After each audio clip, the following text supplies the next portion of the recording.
to another episode of the Crazy Stupid Marketing Show, the show where I love when my guests groove as much to the intro music as I do. You know what? Sometimes yes, I don't even know how people do it, to be honest with you. They just like sit and wait, and I'm like, really? I like can't. I couldn't help it. I know, it's got a vibe, right? It does. And since we're talking about the music, shout out to Andy Fellows, who created that music custom for the TLB coaching brand. So if you are into custom music and you would like some for your brand or your company, connect with me and I will connect you to Andy because he is a genius. But that's not what we're here to talk about today. And we're although we love to go on a good tangent on this show, let's go back. Rewind. Crazy Stupid Marketing Show. What do we talk about at the Crazy Stupid Marketing Show? I got like all the 80s references happening today, so they might continue throughout the show, just so you guys know. What do we talk about at the Crazy Stupid Marketing Show? We talk about the things other people aren't talking about when it comes to marketing, which is why I'm so excited for this conversation today, because I think a lot of times what people forget is that marketing is facilitated by marketers. Marketers are people. And guess who's consuming marketing? People. There's a whole bunch of people that are happening in this scenario. And so we're going to be talking today about marketing burnout. And I would really love for because everybody's got kind of their own experience with burnout. Well, I mean, if you're watching the show and you don't have any experience with burnout, amen you. Good job. I think a lot of us have experienced burnout from time to time, maybe consistently, also me. And there's lots of things we think about it, whether we should be experiencing that, whether it's just like part of working in like high level roles and high pressure environments. And I mean, in marketing, we're looking at a lot of high pressure environments like agencies and things like that. And the higher the pressure, the more likely that burnout is going to occur. So we're going to talk about it today, folks, because if we're not talking about the people behind the scenes of the marketing stuff, then we're really not talking about the marketing stuff whatsoever. And I'm so getting distracted by all of that. It's like, I was like, I don't know if anybody moves as much as I do, but he does. So it's like the movement marketing burnout episode today. But Dan, can you tell us a little bit more about yourself and your experience with burnout and what we should know before we get started in the conversation? You know what? Absolutely. And Tracy, yeah, I got to acknowledge you. I mean, at every point, and I know you're a branding expert and it reflects in your brand. But I see so much of your personality in your brand. I got to say that's refreshing. It's lovely. And I love your headset. The pink pops. It's so good. It's so good. And it just matches the vibe of the opening tune, right? So anyways, yeah, you got it right. I'm at my standing desk and that's for a reason. I can't sit still for very long. So at least this way I can try not to be as distracting as this bouncing head into the screen. But I'm someone that's been in the health and wellness space for, 27 years. Long time. And obviously I've navigated a lot of things over that span. I also was a kid of the 80s, so I appreciate 80s references. Thank you very much. And, a lot of things have changed, since then to now. And a few things is around general awareness around burnout. What is that concept, right? I think it's nothing new, but the way we speak to it is quite new. Especially in the last 5 years, there's been a lot of great science that's come through, and I'm sure we'll dive into that. But myself, I'm not someone that came from health and wellness naturally. I was morbidly obese as a teenager, but made some big health changes in my mid to late teens, which really set me on a trajectory of lifestyle and lifestyle optimization and how to get the most out of life, leveraging health first. In particular, mental health. And so I get to help people do that every day, and I love it, connecting with cool people like yourself and your communities to talk about health and well-being, because it's the one thing we all, I think, will agree on. If we really have a heart-to-heart discussion, that health is paramount as the foundation upon which we build any business and any life. Because without health, gosh, all those visions, missions, purposes, every client that we want to support, help to be amazing, well, it's really hard to support ourselves if we don't have health. Oh, so true. Okay, so let's start here, because I feel like the corporate work environment doesn't really have a health first mentality. Listen, I've worked in the health space for like 27 years, and a lot of the health industry doesn't have it either, okay? Which is really weird. but I was in equipment sales. And so I was in procurement and operations, sales and marketing with my last company that I helped scale and co-founded. And I'll tell you, I used to go to trade shows, and here's health and wellness professionals. They too are just as confused and challenged by the same thing. Because when we start thinking corporate, we think about working as part of a bigger system. We're a cog in that big honking machine. And we all sure have a direction. We're all trying to go in unison. But man, there's just so many moving parts. Mm-hmm. One part goes offline, stops functioning at a high capacity, stops being engaged, maybe stops showing up. Big challenges start to happen. And so whether it's a small, nimble team to a large corporate global entity, burnout is a challenge for everybody. Everybody. No one gets out of it alive, or I shouldn't say that. That sounds really scary. But, at the end of the day, none of us are getting it. Yeah, right. I'm working on it. Yeah, we can work on it as much as we can. And okay, so when we think about burnout, I'm sure there's lots of definitions people might have of burnout. So you want to start with the definition? Yeah, and I was thinking about this because with the context of who we're speaking to today, obviously marketers, entrepreneurs, business owners, founders, I mean, you name it. We all have that luxury of saying, hey, you know what? I only work half time. First 12 hours of the day or the last 12 hours of the day, right? So it personally and professionally, burnout is typically seen as physical and emotional exhaustion. That's really probably the easiest way to say it. And it usually comes because we just don't give ourselves enough personal recovery time. Mm-hmm. I mean, for all the energy we put out, do we have any energy coming back in? Do we create space for that energy to naturally come back, or replenish itself? There's been lots of talk around motivation and this idea of motivation and having the motivation to do certain things. Well, it's really hard to be motivated if you got zero energy. It's true. And you're feeling emotionally very heavy, physically heavy, like you're carrying a big load that you just can't unload. Well, of course, that's going to be taxing. And one day after another, it compounds if you don't do anything about it, to the point that it eventually gets to a place where, the easiest way to put this is we start to resent the things that we used to be so passionate and purpose-driven about. Mm-hmm. And I think that's the easiest way to look at what's the biggest repercussion of burnout that goes untreated is eventually we get to a place where we start to resent the things that we used to love.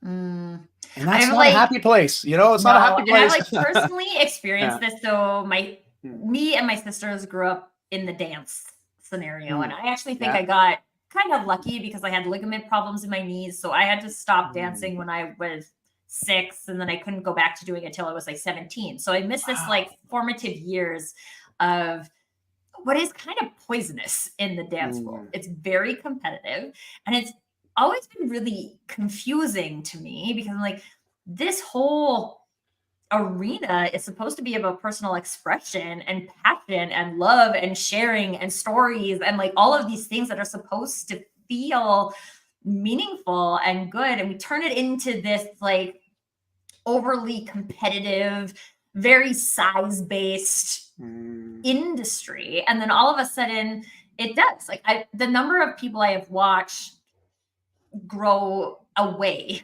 from dance because there's no longer a passion outlet for them. It just is hard, and work and pressure it makes me really sad. And it's one of the things I aim to battle with my cardio dance classes and be like, who cares? Come and move and have fun. And like, I don't care if you're good, right? Like, this isn't a competition. This is about movement. But I think, like you said, when we get into these business conversations, we need to generate profit. And we need to generate profit. And we do need to generate profit because we need to pay our people, and our people have to pay their mortgages. And like, I mean, even if you look at, we talked about the 80s, or if you look at the inflation since the 80s, it's like insane, right? Exactly. The fact that I'm paying $5 for a loaf of bread boggles my mind. And I go into the store, and now my husband just makes bread because it's easier and cheaper, nice. Which I think is like partially nice because it brings you back to what is important to you.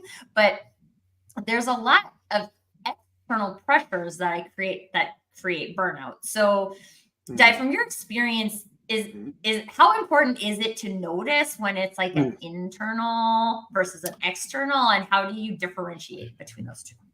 Yeah, I think, let's just see. What's the easiest way to put this? I think, I don't as ask easy questions on the no, show. no. But I appreciate your question and the directness here, because I think one of the easiest things, like if we're going to start to look internally, because I think we have to look at first one, how are we showing up? What does the day-to-day look like for us as far as commitments, and how do we manage those commitments? We often hear people talk about time management. Well, it's really, how do you commit to use your time? Right. It's commitment management, not so much the time management. But when we commit to something, as the motivational gurus of the world will say, where our attention goes, our energy flows. So what's getting our attention every day? And are those things that also bring us back energy? Right. Like we have a lot going out. Lots of energy out every day. And let's just talk about what happens in the day of a marketer. Well, deadlines, conversations, new client conversations. They often feel that social media posts, content creation. Yes, like they have to be available 24/7 a lot of the Make times. sure you can update the colors on this logo in 5 minutes. Yeah, like 5 minutes yesterday. Right. But also, when you start to see that your temper starts to increase, and the littlest things that used to not set you off start to set you off, and ultimately you stop feeling fulfilled doing the things that that you used to love doing, this is going to affect everything, not just in our personal lives, but especially in our professional lives, because the production and that energy input is going to become far less effective. And to be fair, it's going to really start to deplete us, and to the point of no return in some cases. Just a little side note, and I learned this the hard way. And this is before I learned that I had a chronic autoimmune condition. And so just wanted to preface with that. We could talk about that in a second, but I was building and scaling a company that I co-founded, and so me and my business partner, he was 20 years my senior, really a first professional mentor in my life as well. Felt very grateful to have him there. But, we're growing this retail operation, and I was young and excited, like not even quite 30 yet, and just gunning, like just all the time. Work, because I had this vision and I loved it. I really did enjoy it. And I was in the fitness space, so I could help people get healthier. And I was like, wow, this is great, But there's only so many hours in the day and only so much energy to put into those hours. And I didn't really appreciate that. And, fast forward a number of months later of just, burning the candle, not at both ends. I used to have this little hack. I cut the candle in the middle. And guess what? I got 4 ends I can light now, right? But what you don't realize is you burn out twice as fast. And I ended up getting to a point where my immune system crashed and I had to get hospitalized, for a few days. And that was one of the telltale signs that there was something not right with my immune system. And they still didn't come up with a diagnosis. They just thought it was me overworking, undernourishing myself, not taking enough self-care time, really just, as I said, burning that candle to the point of no return. Now, once I got out of that, I did some things to sort of correct that. But it wasn't until years later I really realized that, man, I got this chronic autoimmune condition on top of that, which was also a contributing factor. And I'm bringing this up because a lot of us don't realize we have other factors at play when we look at our holistic health. But burnout will take any kink in that armor, and it will blow a magic hole in it, and that's why burnout is such a relevant conversation, because it often comes through our work life. It's where we tend to feel this expectation to perform. And so, yeah, I thought I'd share you with that little anecdote because unfortunately I learned about this stuff the hard way. Yeah. Well, and Leslie is sharing that she can so relate. So you're not the only one who's been through that, and also that what we value gets done. Okay, I want to come back to that because while there's more conversation about burnout, I do think it is like a pretty individualistic experience, right? Everybody's got like different inputs and different productive outputs that will contribute to that, which might be balanced for one person and not be balanced for another person. And so if a lot of this pressure that creates that is coming from the work environment, but the work we kind of have to do on it is personal, like how do you balance that? Because I also feel like it gets I mean, the classic, it's like a battery, right? I charge my phone all day. I take it to work. It slowly drains throughout the day as I do work on it. Yeah. And then I come home and I plug it in. Right? Yes. It's like up to my like personal life to recharge that. And I think that what now with like the cost of living and everything, the pressures in the rest of our lives and our home lives are also quite high. And so how I guess where does the solution need to live? Does it need to live in individual people? Does it need to live in workspace conversation? Does it need to live in both places? What are your thoughts?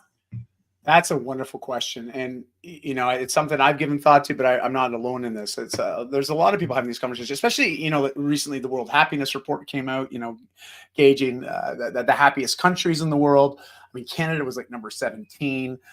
Which you know we didn't crack top 10. Same with the States, they didn't crack top 10, and it says something, right? When we look at this cluster of European, Scandinavian type countries that we're all in the top 5, like what is it? But then we look at they often have a 4-day work week.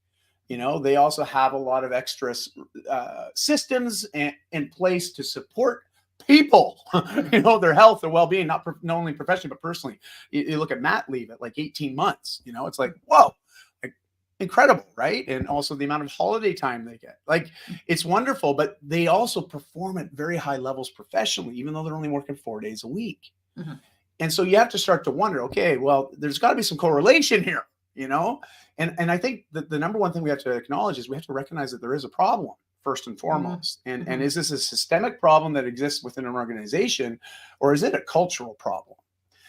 And I largely feel that the hustle and bustle culture, you know, the hustle culture, especially that we see very much that's been front and center the last 15 years in North America, I think it's having a negative repercussion, especially with this increase of challenges financially that we've also endured in North America. You know, people are needing extra jobs. We've had a lot of financial crises. We've got global events happening. I mean, we can get into all the politics of it all, but at the end of the day, there's a lot of stuff going on. A lot of things affecting us personally and professionally. But I like to think that the organizations, the professionals, the people that are running these teams, these companies, recognize that they're in a wonderful position to make change. You know, because they are the ones that can influence change. As far as we are ones that work within a business, if we own the business, I think it's wonderful because we get a little bit more freedom and flexibility. But how do we support our people so they do have the opportunity to not only enjoy the work and the fulfillment from the work, but also on the same time still get to enjoy life?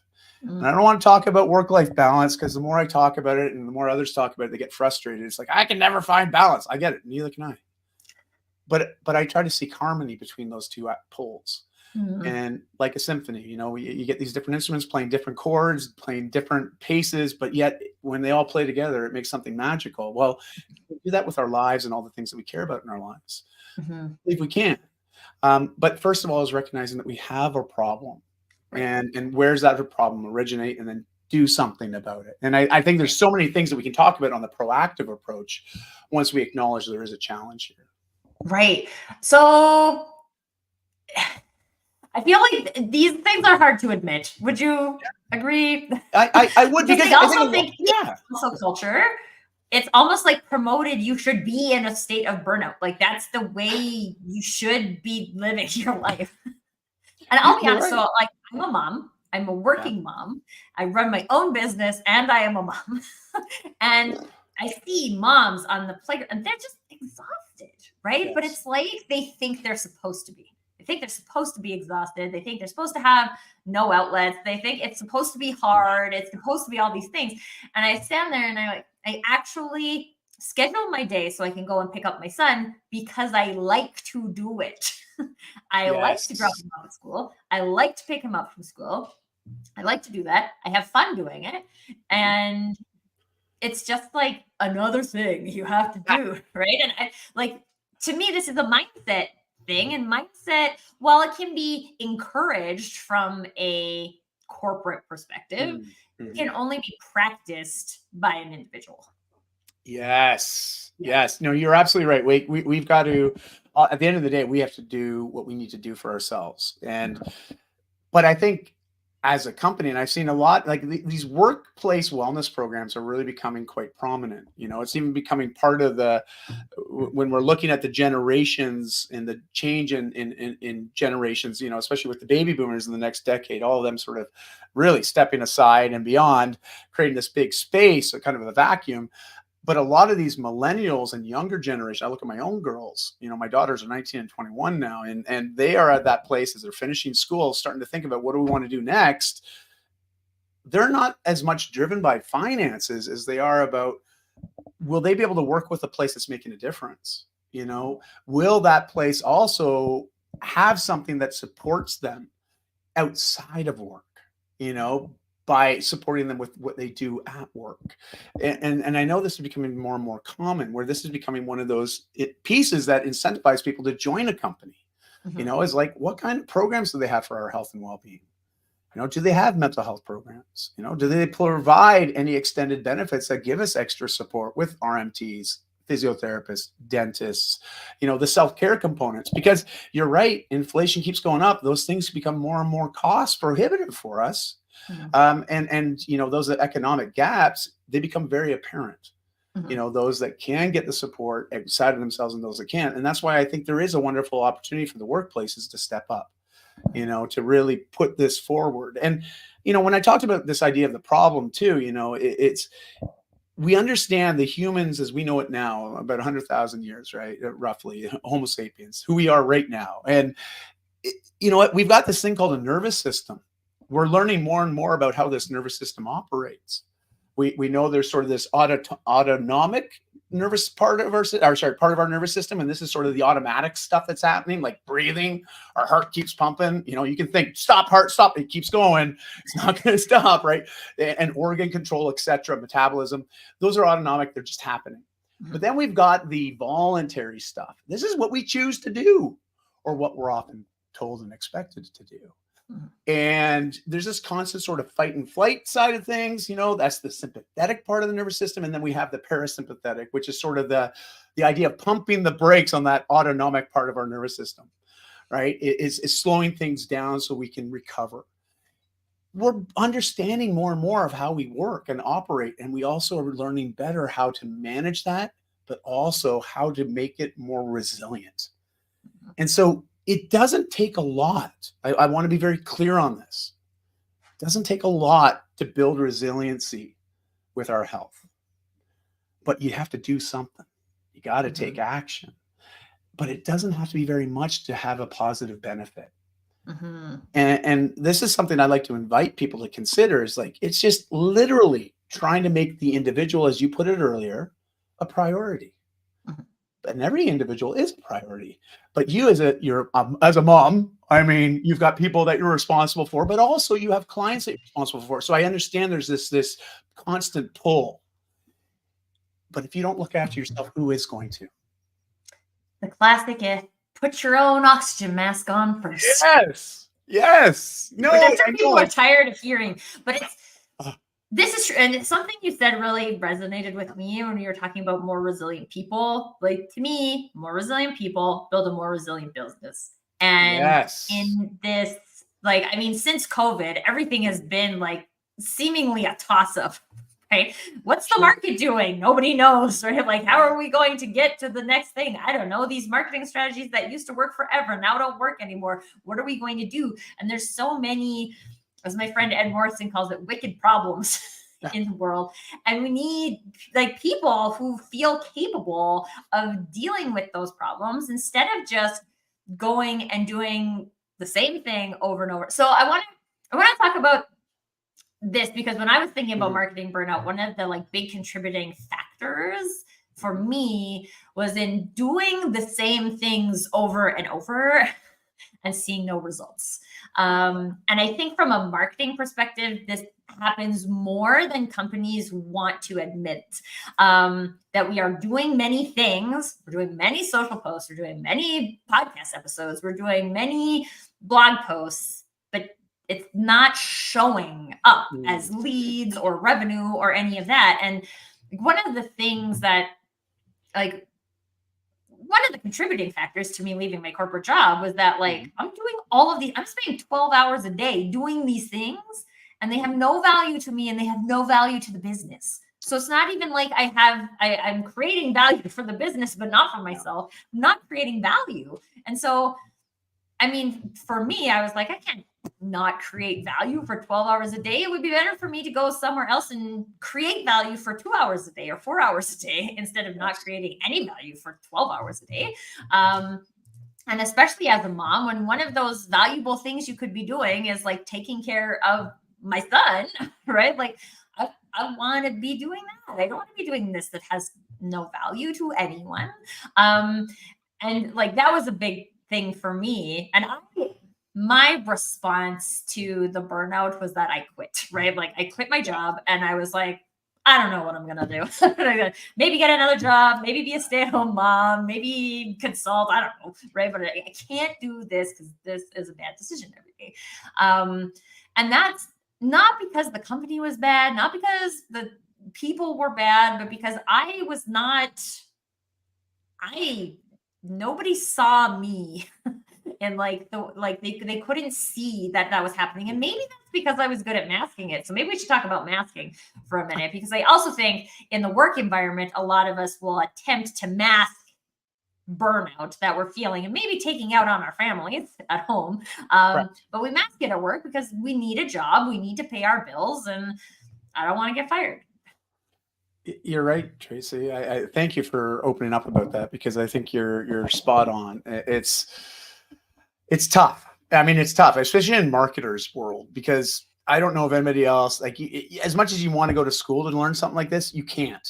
Like by the time they've taught the curriculum, you graduate, they need a new curriculum. Like it's constantly changing. It is crazy. I mean, especially look at what's looming in the States. They might get rid of TikTok. Like it's like that. But I mean, these are real life challenges. How would we know about your chia pet? We would never. Yeah. But you know what I mean? It's like, you know, it's wild how quickly this social media,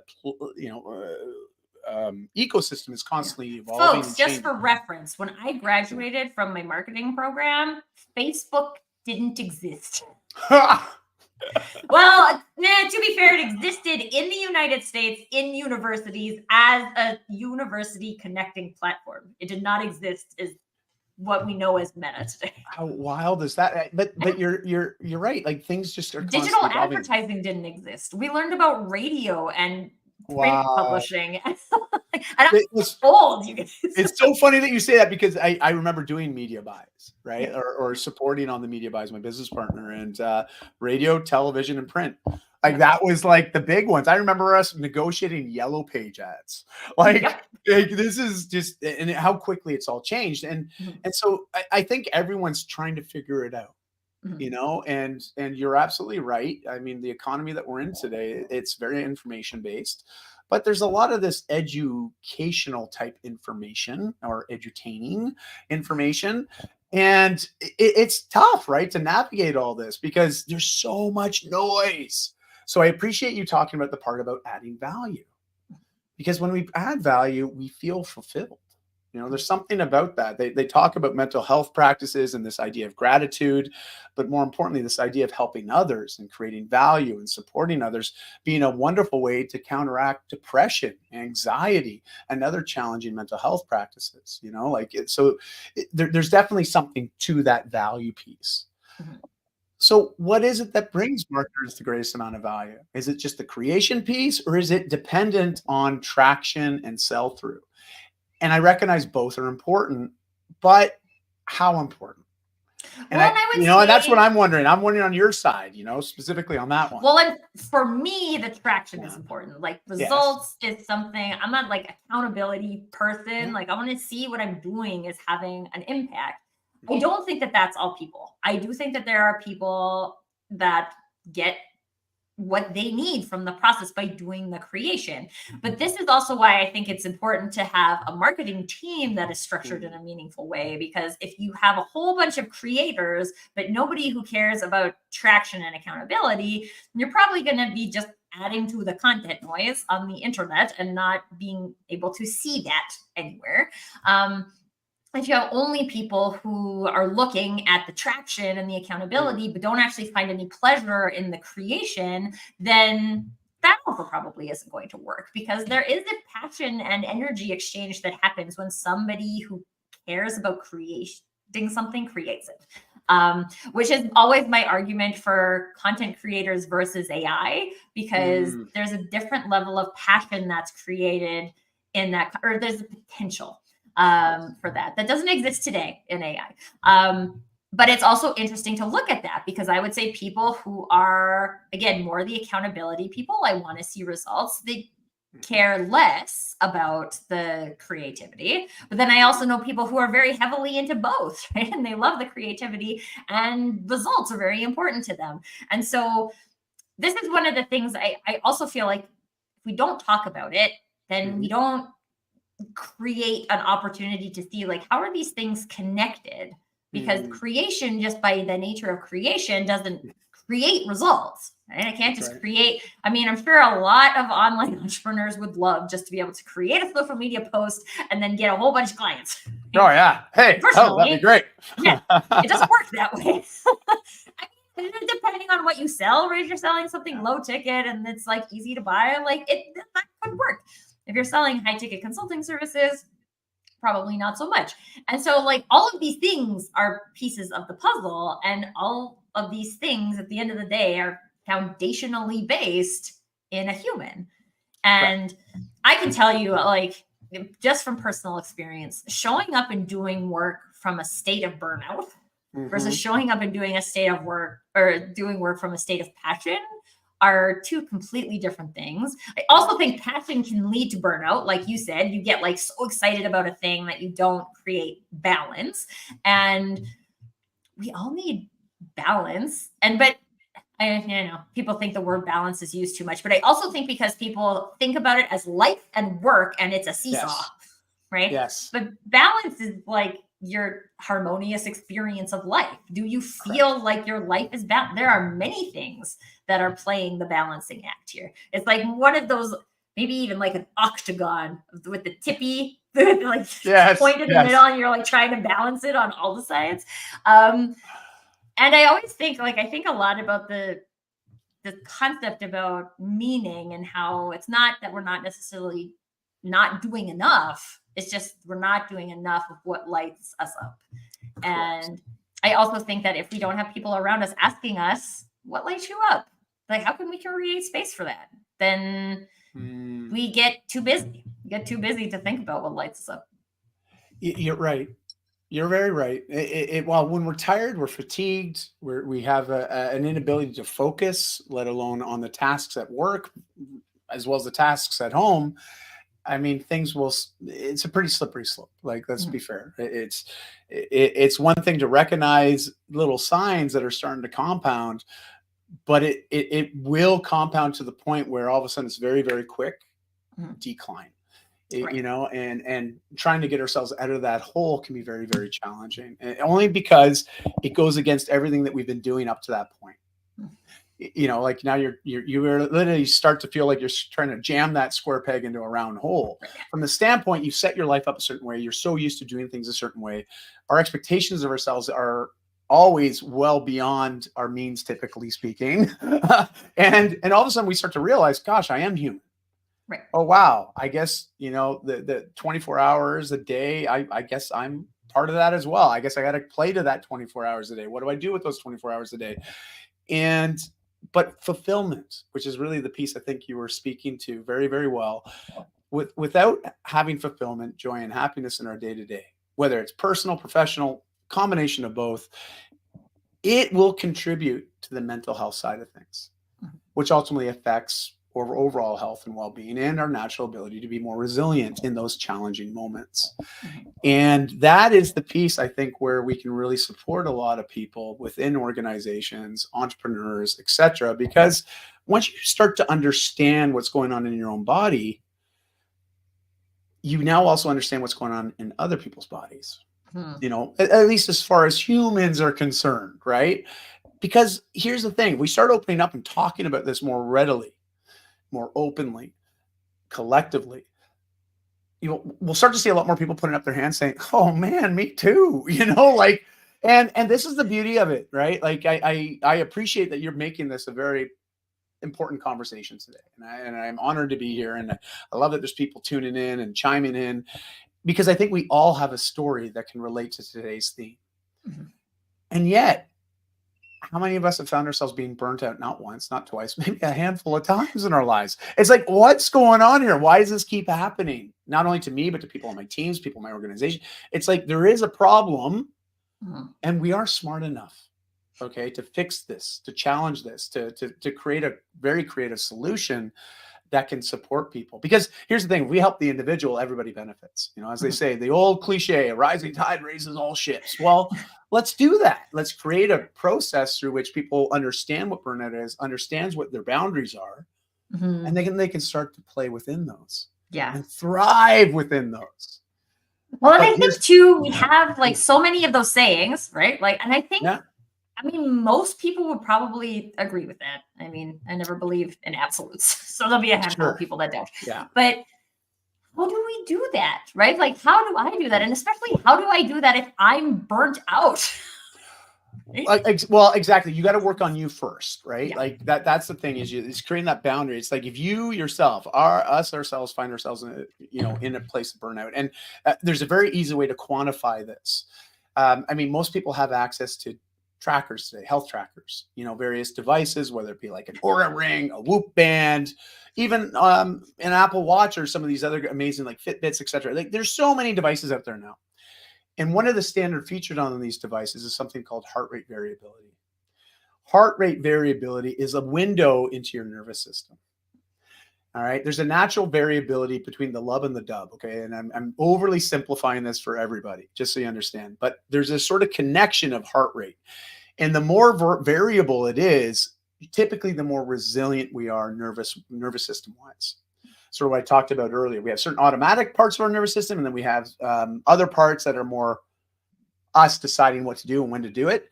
Those pieces become highly interrupted, right? Mm. Based on our inability to support the other stuff that's going on. HRV, you start to monitor that. Very quickly, after about a week, you'll have a baseline. Once you have a baseline, you now understand, well, this is where I'm at. We can look at other metrics like resting heart rate, amount of activity you get in the week. What's sort of like that heart rate variability doing on the day to day? Is it higher in the morning when you wake up after you get that little shot of cortisol in your body that helps you wake up to get excited for the day? Because that hormone gets regulated during our sleep. But here's the thing, with people that are in burnout, cortisol levels stay high, Mhm. really high. And they're not having that sort of regular modulation throughout the day like we typically experience in a healthy human being. And so here's a couple factors at play. We have high unregulated stress hormones. We have low heart rate variability, which means low resiliency and tolerance to stress, internal and external. Well, these two factors at play create this burnout scenario, along with some other symptoms that might appear, but this is the basics. And so Mm. I encourage people, like, invest in a digital tracker. I mean, gosh, and again, I'm not affiliated at Costco, but I bought my mom her Fitbit at Costco for like $99. I was going to say, Sure. just for fun facts, Hey, I just brought this back into use. Was like, I think it was like 1900 days. It hadn't been used. wow. Still Yeah, fully charged, ready to go. And I'm like, oh, perfect. this is just good to know. It is good to know. Now, Although here's what the I also learned is yeah. that every time I talk with my hands, it counts it as steps, which is not a Oh, the newer devices, they've figured that part out. yeah. It I was like, doesn't I feel like happen I as need to much. wear this on my ankle. Ah. But the cool part about various, like the new technology today, is they do have this very fairly accurate heart rate variability. Again, it's just to give you sort of a number to start with. But then we have something that we can quantify and monitor on the day to day. Mhm. Now, here's the cool part. Now I know my HRV is not in a good place. Okay. My resting heart rate, wow, that's really high. That's not in a very healthy space. There's obviously some things happening for me right now. Not very healthy. So we have some warning signs. So once we recognize we got the challenge, number two, it's, well, okay, what can we do about this? Well, you got to make yourself a priority. right? And there's some simple, very accessible things anybody can do. And this is my challenge to companies that are listening to this or hear this or have this shared by somebody on their team, creating a space where people can move with purpose daily. Maybe it's a This lunch was something hour. that I was thinking because, like, Yeah. I feel like, especially in marketing, so much of this is like computer related now. So we go and we Totally. sit at our desk for like Yes. hours a day. Oh, like there's been studies like, just a little bit of movement every day. And I'm saying purposeful movement. What I mean by that is an intentional movement, Mhm. moving our bodies with the intention to create a positive response, Right. whether it be, heart rate related, cardiovascular improvement, maybe it's resistance training, whatever. But my thing is like, if you can get out for a half an hour walk on your lunch, awesome. Awesome. Fun fact, It's, it's snowing outside here today. So I oh normally no. do a Ew, half-hour yeah. lunch, but it's snowing. I walked around the kitchen. Oh, that Like, works. Listen to the audiobook and walked around the kitchen. And I went upstairs and my husband was like, "Are you walking around the kitchen?" And I'm like, "Yep." Because I chose It to is. walk today and the weather Oh. said, well, I had a live, so I didn't want my hair to get all wet and everything. Yeah, So right. the weather said no to outside, but that doesn't mean I can't walk around. And I love that you did that though. But that is again setting a boundary, also setting an intention, and then maintaining that commitment to oneself. And because again, everything boils down to what you said earlier. It's all come down to the individual, anyways. And so we have to recognize if we're waiting for a company or a corporation that we might be a part of, or running a team within that organization. I mean, we have to be accountable to ourselves first and foremost. Because I have yet to find a career or a job or a contract that will pay me to look after myself. Now, mind you, if there's anybody watching this right now, I'm available for that. Okay. I would So, accept that as well. It's just, yeah, no if you're out kidding. there. And it's not there yet. But this idea of movement, just a little bit of movement can be massive in swaying our HRV over time. Mhm. Also, our resting heart rate can improve. Also, this management of cortisol, because we are dissipating some of that stress or that electrical charge. If you think about it like that way, it's like we pull the towels out of the dryer. We haven't used any dryer sheets, and there's all this static. Now we're walking across the carpet, touch the doorknob, bam, we get that little shock, right? Well, we have to discharge some of that negative stuff that we're packing around. And I find that exercise is a great way to do that. Now, for people that maybe don't have the luxury of getting out for a half an hour lunch, or maybe their days are just too full, well, meditation, mindfulness, reflection has also been shown to have a huge benefit to us mental health wise and physical health wise. But also creating a regular sleep routine. Everybody talks about the morning. I need a morning ritual. Here's my 5 a.m. list. I'm going to do all these things before 7 every day. And I'm like, okay, well, fair enough. I mean, that's if it works for you, great. But why aren't we as critical about the end of the day? How we wind down? How do we decompress? What do we fuel ourselves with at the end of the day? Did we get enough water today? Period. And what is our sleep routine?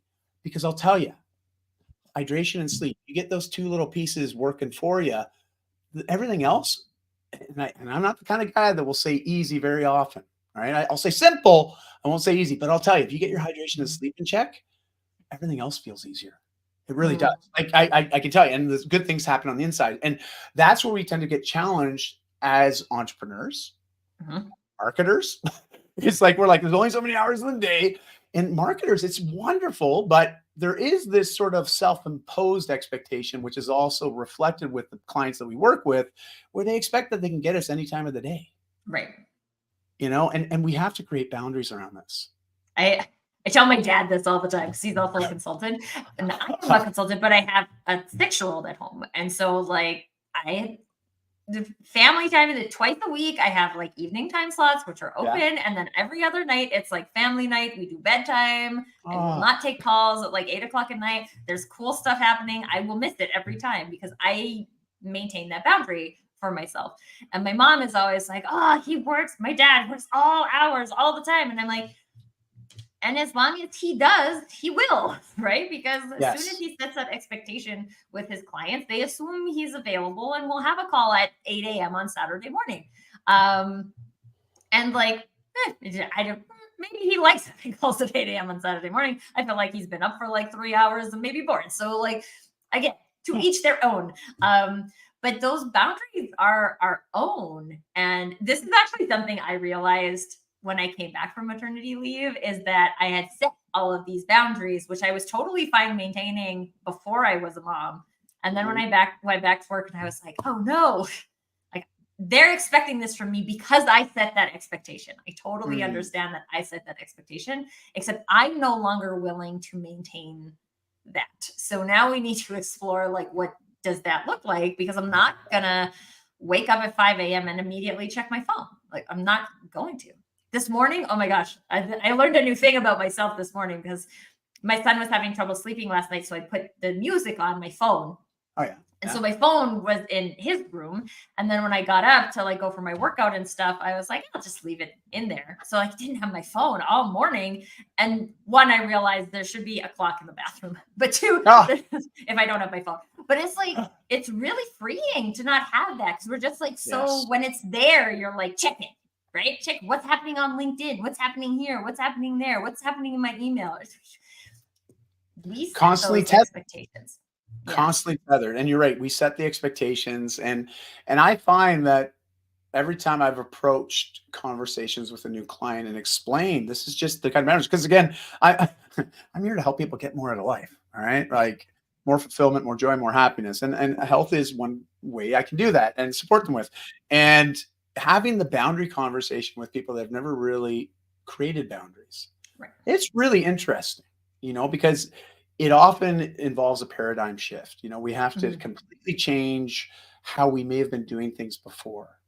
But we have to recognize what we did before obviously is what brought us to our current situation. So if we're not getting the health and we're not experiencing the health benefits of prioritizing a little bit of care for ourselves every day, there's a gap there that's going to grow. And it creates a chasm eventually, and that's where it becomes very overwhelming and really can have a negative repercussion on our businesses and especially on our relationships. Mhm. Those that But we also, like, just to bring this back to marketing, because marketing, I always feel like, is what people see about you, yeah, right? So, like, yeah, when we're talking about all these things, there's no way this can't impact your marketing, right? correct. Even You're if you right. think to some degree, okay, I've got a big marketing team and only one person is experiencing this, so it's like balanced out by the rest of the team, maybe. But if you're a solopreneur, no, right? Like, all of that is visible. And then there's an added layer of pressure to say, like, okay, now I've got to hide this from people and create this additional, now fake persona. Now I have Yes. to manage that. And so now I have to spend all my time managing that. I can't possibly spend time doing these like meaningful things, getting good sleep, drinking enough water, which actually, just quick note for anybody who is listening to this who is saying having problems drinking enough water, I have found the best solution for me is just to carry around my water bottle. That's it. My It's water easy. bottle is in close proximity to me. I will drink it. I won't even Yes. think about drinking it. I'll just drink it because it's there. But if I don't have it close by, then I will not drink enough water. It's such a simple but also very practical tip. And I tell everybody, just go get yourself a water bottle. You can tote it around with you. Keep it just for water. So it's only Fun for fact, water. this one also fell off the roof of my car and it's still Oh, there. Get a good sturdy awesome. one, because if you're carrying it everywhere, you might leave it on the roof of your car. Gotta love Nalgene, man. That stuff's bulletproof. I swear. It's Well, maybe a not this bulletproof, but it I don't know what this one is. I think it it's looks like actually Nalgene. Munchkin. It's like a Oh, kid. It's got like the 360 lids like little kids use. oh, that's good. I It's like awesome. it. You Yeah. drink every side of it. That's even better. I Um, well, back to your point though, Tracy, like there's some of these self-care habits and I don't want people to get overwhelmed by all of a sudden this laundry list of things that they now feel that they have to do to experience health resiliency, to Mhm. experience maybe the opposite of burnout, right? Which would be thriving and having all cylinders firing in together. And I think it can be very overwhelming to see these prescriptions of the things that we ought to do to correct burnout. I see them all over the place. You just go Yeah. and Google it, right? And there'll be a list of things that people should do. And it's presented in such a way that feels very dogmatic. Like this is the way and it's the only way. And Right. I want to just remind people, like what you just said, Tracy, you know, water, simple. Make it easy, make it accessible, make it a habit just by carrying it around. Sleep, it's not as challenging as it may sound. Unless you have a kid that doesn't sleep.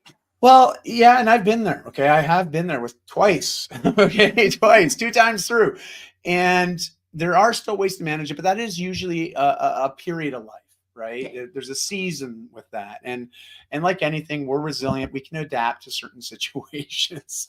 That's one thing as humans we're very good at, is resiliency. And but if this becomes something that is more habitual than a season in our life, there's ways to deal with it, but it may require some time, some energy, maybe some outside support and help. And that's really the third piece I want to talk about. First is recognizing that you got a problem, right? And identifying, yeah, my HRA, my nervous system's out of whack. I have all the symptoms. I don't need to talk just about the psychological issues here. I've got the physical manifestation and the symptoms that are occurring inside of me, which are now affecting my outside world, my professional world. Second to that, you can start to do one or two things to start to correct that. But even if that, and I often will share this with people, like when I was burnt out, it took a good solid 3 to 4 months to get back from that point, that low point that I was at. But it was a gradual process. I went to a naturopath. I had a therapist. Like I did some things outside of myself to start supporting me better. And they were people that knew how to deal with these situations much better than I did. And also, as marketers, okay, for those that are listening or watching this, make a list of your long list of professional things you do every day. And Tracy, you've already hinted to this, all right? This idea of delegation and automation, outsourcing, or just straight up stopping doing things that don't work. Eliminate, drawing the line through the crap that's not working. Get rid of it. Like don't think, oh, well, this might work later. No, just get rid of it. It's one less thing to worry about. And those 4 little things can be crucial, but also critical in this whole conversation of burnout, because you don't need to do it all yourself. There are some great tools that we have, but also even outsourcing and delegating to people that work on contract basis. Like I've got a bunch of people that work on my team, but some of them are like an hour a week, some are 5 hours a week. Like it's on the future is fractional for marketing, as far as I'm concerned. Yes. Thank you. I mean, the amount of fractional people around the world too that we have access to is so amazing. Like it really is. I use Upwork. There's a couple other great platforms out there, but it's a great way to start to offload some of these things that we've been carrying around thinking I'm the only person that's got to do this stuff. And then lastly, learn how to say one word, just one word. And in fact, this one word is a complete sentence. Do you know what it is, Tracy? Is it no? Yes, it is. It's no. Like learning how to say Although no. I also like, this is from when we were talking about before delete, and I was like, oh, delete. Yeah. That's also another good one. Yes. Delete. That was so good. That totally. I like that. Timing on that was impeccable. So good. And so, but this idea of saying no. And it's funny, I'm Canadian and I always feel I have to follow no with I'm sorry and give a reason, but you don't. Okay. You don't have to give a reason why you say no. No is definitive. It's an endpoint. It's no. And being okay with that. That this comes down to that idea of boundaries, right? Yeah. What are we okay with? What are we not okay with? What are we never okay with? Right. And then respecting those and honoring them. Yeah. And then this is what Kim is sharing in the chat. Boundaries we honor for ourselves and for others. Very important. Oh, yes, they are. And the cool thing is for us that are in positions that serve clients and companies and organizations, they will appreciate this. If we're open about these are some of the things, as this is just how I work and when I work. We also invite them to potentially do that too. Like there are situations that people like, there might be people watching who are be like, I tried that with my manager and they were like, no. And that's fair. That is your experience and it's real. I remember having this conversation. So I was always a manager. Like, I want you to do your best work. And so I need you to help me understand what it takes for you to do your best work. And I had this really young employee, just like recent grad. It's like, I really love the Pomodoro method. And I was like, okay, what is that? Because I didn't know what it was this time. And he explained it to me, and I was like, okay, so I can't promise that if we have like an hour-long meeting that we can like break the time up that way. But in terms of your own time and you managing your time, like I'm totally cool with that. If you want to go for a walk or read a book or bounce on, we had like one of those like balance balls, like do you, man. I will talk about it if I have a performance concern. But if this allows you to improve your performance, then hey, go to town. Let's try it. Although I also think I'm very like, feel like if I lived like 100 years ago, I would have been an explorer. Right? I would have wanted like a ship and like sit to this like explore new lands.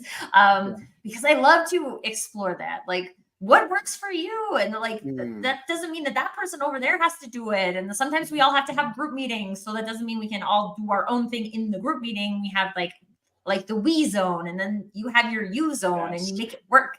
But I think too, there's like, let's talk about, I mean, we could talk about things in this arena for a very long time, but let's finish with this for today from a leadership perspective. Because I always think there's like an interesting conundrum about leadership. I think there's still a lot of, I should have the answers as a leader perspective. And depending on the culture of the organization, that is more prominent or not. But I think there's so much power specifically in this arena in being able to lead by example and say like, oh there, okay, I've gotten into this pattern of where I'm doing a whole bunch of things that are really draining for me.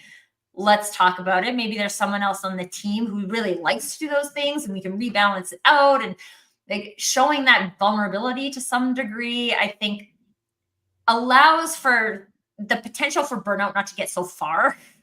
Like I can't guarantee that it's not ever going to happen, or that high achieving people aren't going to get into that zone from time to time. But when the people around you are like, hey, just whoa there, I can see you're like having a moment, just like take a moment. Yes. I think that's so powerful. And if we gave our leaders more skills in this arena, or even more space just to practice what they would do or their own experience, that it would allow us to be able to catch these things a lot earlier.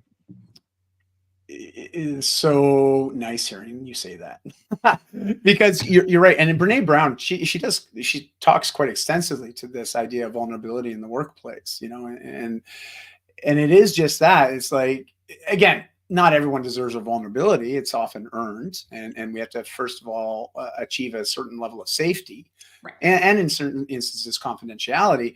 But when we start to open up, and especially as leaders, if we open up first, it then gives permission to those that we're supporting to also open up. And this is the one of the things that I've noticed with my own, during the last 15 years with vulnerability and trying to, now being a father of 2 daughters, trust me, I'm trying to be more vulnerable. I want to connect with my daughters more effectively. And it's been a big part of my mission to be able to do this and help other men with this. Right. And as much as I wrap my head around it, it doesn't make it easier, but it becomes easier the more I talk about it and the more I practice it.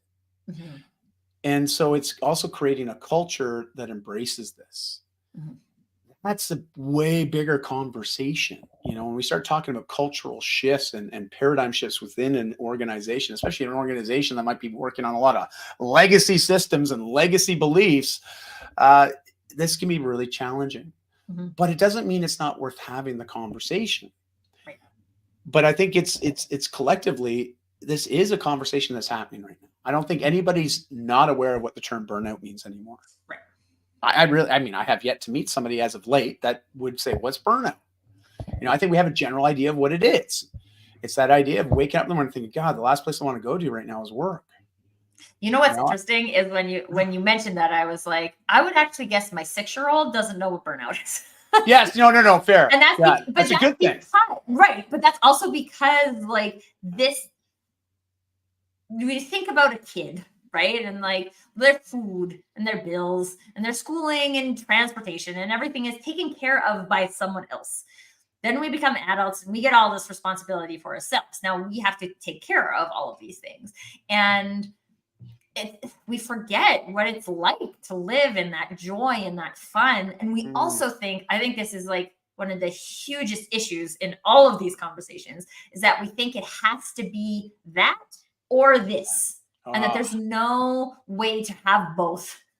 And like, if it's my one mission in life is to ask the question, how can we? How can we?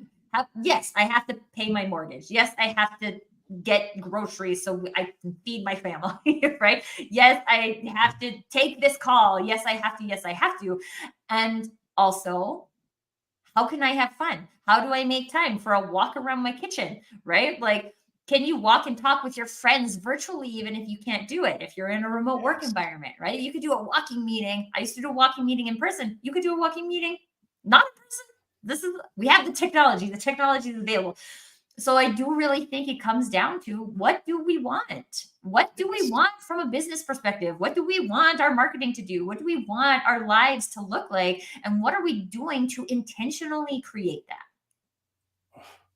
I love it, because you're right. It's life by design, or lifestyle by design, or life optimization. I mean, there's all these fancy terms for this, but the idea is just becoming your own architect for your life, but also recognizing what's most important. And yeah, there's a foundational piece here, which really is that big question: is who am I? Right. And the identity piece that we hold near and dear to us, or we're constantly trying to figure out. It is a guiding light for a lot of us. The more clarity we have with that, the easier it is to do the things we need to do. But we have this limitation because we have a body and it has a lot of mechanisms going in it. and if these things aren't respected or honored, it eventually stops working as effectively as it can. And that will have the negative repercussions in all areas of our life. Yeah. But the thing is, it becomes very, very apparent in our work environments, because there's a lot of added stresses that come within those environments. Right. And getting back to a place where we can have more fun, enjoyment, fulfillment, as you said, I think everyone's entitled to that. I think it's everybody's birthright to experience that. And to the comment about the 6-year-old approach, right? Like, if we could treat ourselves like a parent loves its child, if we really treated ourselves that way, with that kind of care and attention, I think a lot of the challenges that we have wouldn't be a challenge. It's true. And if we weren't so when we talked about maintaining boundaries, I think a lot of times we create unnecessary boundaries as well. And this is one of the things I love about my son is I'll be like, well, we can't do that because of this. And he'll be like, well, what if that wasn't that? And it was like this. And I was like, I got nothing. You solved the problem. Good job. Yeah. And now we need to do what you wanted to do, because you just out negotiated me, and good job. But even kids are smart, man. They are. But even if one of the last things you said was talking about the fun, enjoyment, and fulfillment, and what if that was something we were looking at on a day-to-day basis from a marketing perspective? Is this fun? Are we enjoying it? Is it fulfilling? Because if it's not, as much as the internet or some smart author or something might want to tell you that you need to do this, even if it's not fun, enjoyable, or fulfilling, I would say that's crazy, stupid marketing. Well said. Boom. I didn't plan that. It just manifested. This is how things happen here. But these are the things, right? And it's not just like, we can look at that from a marketing perspective, but this is really a whole life perspective. And again, especially if you're an entrepreneur, this isn't a burnout that you're experiencing. It impacts your marketing. It impacts your life. It impacts your business opportunities. It impacts your ability to find leads. It impacts your ability to sleep at night. None of these things, they're all interconnected in a way that is not separatable. Right. We have to look at all of them. And if we don't want to look at all of them, then we risk doing crazy, stupid marketing. That's so good. So good. Okay. So we went way over for today because That's all good. I didn't even watch the clock, really. Dai, where people find you if they're interested in learning more about what you do and just staying in the conversation about hopefully not getting burnout because of their marketing activities? Well, thank you, Tracy, first and foremost for being here today. I've absolutely loved being part of this show and part of this conversation with you. I think it's just been a great reminder, even to myself, as much as I'm sure there's people listening and watching just nodding their head like, oh gosh, yeah, yeah, yeah. And I find myself doing that too. Okay. Like as much as I talk about this stuff, it's reminders for myself too. Okay. Because as much as I mean, sorry, well, go ahead. Yeah. Yeah. Well, of course. Right. And listen, I'm pretty open on social. I'm most active on LinkedIn and Instagram. So I always say if you're more want to connect more professionally, let's connect on LinkedIn. If you're more looking for just some daily inspiration, motivation, and education, I have Instagram. My name's pretty simple. It's just Dai Manuel, so you can find me by that. And then lastly, I've got a podcast that came out back last fall. It's been very well received, but I speak on these subjects quite frequently. Talk about life optimization, but it's all this idea about figuring out how to leverage 30 minutes a day to start to achieve some of the health and wellness and resilience results that you want in your life. And so I invite people to connect with me there too. Yeah, awesome. And if you guys are watching, but you didn't notice in the chat, the link to that podcast is actually at the top of the chat. So scroll back up there and you can find it, or connect with Dai or connect with me and we'll send you a link as well. But this is, as with all of these conversations, this is not a topic that is easily solvable, that we're going to come and have one conversation and solve all the world's problems. Although I feel like if I could solve any world's problems, it would be with you. And there'd be so much energy in it as well. But get in if you're interested in, or one, if you're personally feeling like you're experiencing burnout of any kind, or specifically marketing burnout, like connect with Dai, connect with me. Let's talk about it. Connect with each other, right? We had wonderful comments from Leslie and Kim, and I can see more of you on there that weren't actually in the chat. Connect with each other and stay in the conversation about what this looks like, because if we're talking about it, we are more likely able to prevent it from being at least super drastic. And that's going to be beneficial for everybody. So absolutely stay in the conversation, and both of us would be super happy to stay in the conversation with you. Dai, thank you so much for all your wonderful insight today. Thank you everyone again for joining us. And until next time, permission to do you.